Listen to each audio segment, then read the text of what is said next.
जय श्री राम। आइए आज से हम प्रारंभ करते हैं श्री रामचरितमानस का लंका कांड। श्री गणेशाय नमः। श्री जानकी वल्लभो विजयते।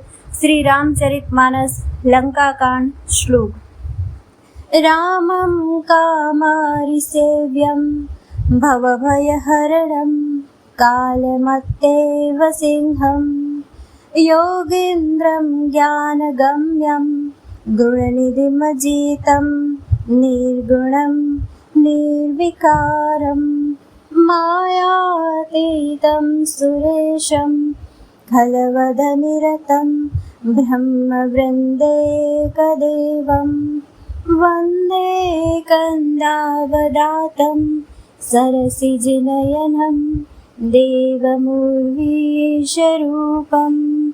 अर्थात कामदेव के शत्रु शिव जी के सेव्य, भव के भय को हरने वाले काल रूपी मतवाले हाथी के लिए सिंह के समान, योगियों के स्वामी, ज्ञान के द्वारा जानने योग्य, गुणों की निधि, अजय, निर्गुण, निर्विकार, माया से परे, देवताओं के स्वामी, दुष्टों के वध में तत्पर, ब्राह्मण वृंद के एकमात्र देवता, जल वाले, मेघ के समान सुंदर श्याम, कमल के से नेत्र वाले, पृथ्वीपति के रूप में परमदेव श्री राम जी की मैं वंदना करता हूँ।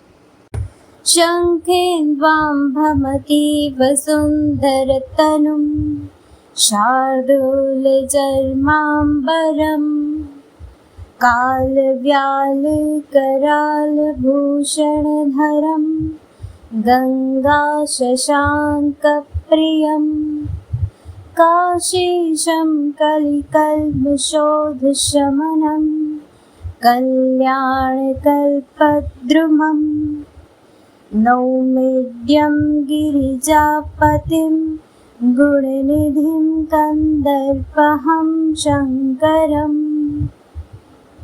शंख और चंद्रमा की सी कांति के अत्यंत सुंदर शरीर वाले, व्याघ्र चर्म के वस्त्र वाले, काल के समान भयानक सर्पों का भूषण धारण करने वाले, गंगा और चंद्रमा के प्रेमी, काशीपति, कलयुग के पाप समूह का नाश करने वाले, कल्याण के कल्प वृक्ष, गुणों के निधान और कामदेव को भस्म करने वाले पार्वती पति वंदनीय श्री शंकर जी को मैं नमस्कार करता हूँ। यो ददाति सतां शंभुः कैवल्यमपि दुर्लभं खलानां दण्डकृत्योऽसौ शंकरः शं तनोतु मे। जो सत्पुरुषों को अत्यंत दुर्लभ कैवल्य मुक्ति तक दे डालते हैं और जो दुष्टों को दंड देने वाले हैं, वह कल्याणकारी श्री शंभु मेरे कल्याण का विस्तार करे। लव निमेष परमानुजुग बरस कल्प सरचंड बजसि न मन तेहि राम को कालु जासु को दंड। लव निमेष परमाणु, वर्ष, युग और कल्प जिनके प्रचंड बाण है और काल जिनका धनुष है, हे मन तो उन श्री राम जी को क्यों नहीं बचता।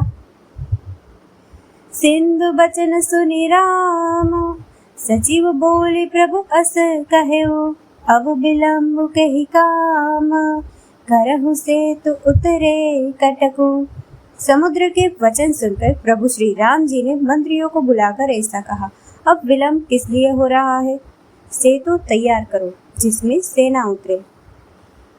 सुनहु भानुकुल केतु जामवंत कर जोरी कहा नाथ नाम तब सेतु नर चढ़ी भव सागर तरही।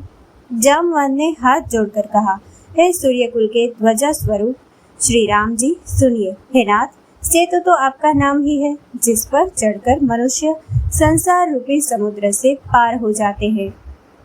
यह लघु जलधि तरत कति बारा अस सुनि पुनि कह पवन कुमारा प्रभु प्रताप बड़ बानल भारी सोचे प्रथम पयो निधि बारी।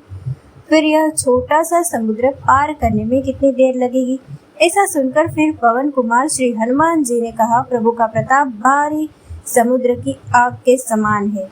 इसने पहले समुद्र के जल को सोख लिया था, तव रिपु नारी रुदन जलधारा भरे बहुरि भयउ तेहि खारा सुनि अति उकुति पवन सुत केरी हर्ष कपि रघुपति तन हेरी। परंतु आपके शत्रुओं की स्त्रियों के आंसुओं की धारा से यह फिर भर गया और उसी से खारा भी हो गया। हनुमान जी की यह अलंकार पूर्ण युक्ति सुनकर वानर श्री रघुनाथ जी की ओर देखकर हर्षित हो गए। जामवंत बोले दो भाई नल नीलहि सब कथा सुनाई। राम प्रताप सुमिरि मन माही करहु सेतु प्रयास कछु नाहि। जामवन ने नल नील दोनों भाइयों को बुलाकर उन्हें सारी कथा कह सुनाई और कहा, मन में श्री राम जी के प्रताप को स्मरण करके सेतु तैयार करो। राम प्रताप से कुछ भी परिश्रम नहीं होगा। बोली लिए कपिनि कर बहोरी सकल सुनहु बिनती कछु मोरी। राम चरण पंकज उर धरहु कौतुक एक बालु कपि करहु। फिर वानरों के समूह को बुला लिया। आप सब लोग मेरी कुछ विनती सुनिए। अपने हृदय में श्री राम जी के चरण कमलों को धारण कर लीजिए और सब भालू और वानर एक खेल कीजिए। धावहु मरकट बिकट बरो था आनहु बिटप गिरिन के जो था। सुनि कपि भालु चले करिहूहा जय रघुबीर प्रताप समूहा। विकट वानरों के समूह आप दौड़ जाइए और वृक्षों तथा पर्वतों के समूहों को उखाड़ लाइए। यह सुनकर वानर और भालू हुंकार करके और श्री रघुनाथ जी के प्रताप समूह की जय पुकारते हुए चले।